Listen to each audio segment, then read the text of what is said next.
I want to give you a live look here in Marion County, seeing a big change going from rain to snow. This is the dangerous part of the storm, this transition right here. It really didn't give the street crews in Indianapolis the opportunity to really pre-treat the roads the way they wanted them to, because that first layer of rain would have washed away all of the chemicals they were putting down. Angela's been tracking the storm all day today, so we're sort of anticipating round two, right?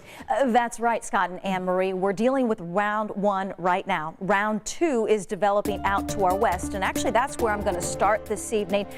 We've been talking about this the last couple of days, this high impact winter storm that would really come in two phases. Phase one has brought central Indiana some rain, some sleet, some snow. Phase two is developing near Oklahoma City, and all of that heavy snow will move northeast and move our way, and it's the reason we're still forecasting the potential for a foot or more of snow in some central Indiana locations. They're already dealing with 4 to 6 inches, near 8 from Thorntown and Boone County to Lafayette, where we saw Dustin Grove, to a Battleground where I had a report of 8 inches of snow. So still forecasting 12 to 15, Lafayette, Kokomo, Marion, Peru, and points north.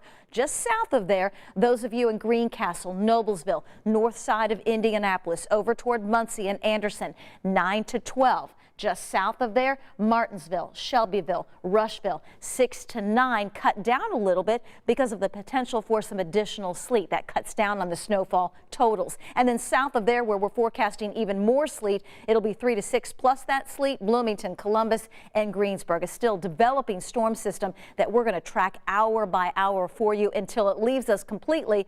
But that won't be until late tomorrow night. This is Live Doppler 13 radar as we continue to track some pockets of heavy snow, especially developing northern half of Madison County. This is just north of Anderson, over toward Elwood, Tipton, south to Cicero, now into Noblesville, back through Boone County, Crawfordsville, Bainbridge, Greencastle. Once you move south of there, we've had the rain change over to some sleet. We're going to check with Sean outside in just a second. Down to the south and east, it is still rain, but be prepared. Those of us that have been dealing with rain most of the day will have a quick changeover burst to sleet and snow later this evening before a little bit of a break before phase two gets here. Phase two arrives after midnight. This is tomorrow at 4 a.m. Snow heavy at times through 8 a.m. through lunchtime tomorrow. Add to that some gusty winds. Heavy snow, those gusty winds will lead to near whiteout conditions and low visibility. We're still dealing with snow at 4 o'clock tomorrow afternoon, and then starting to wind down once the sun goes down tomorrow.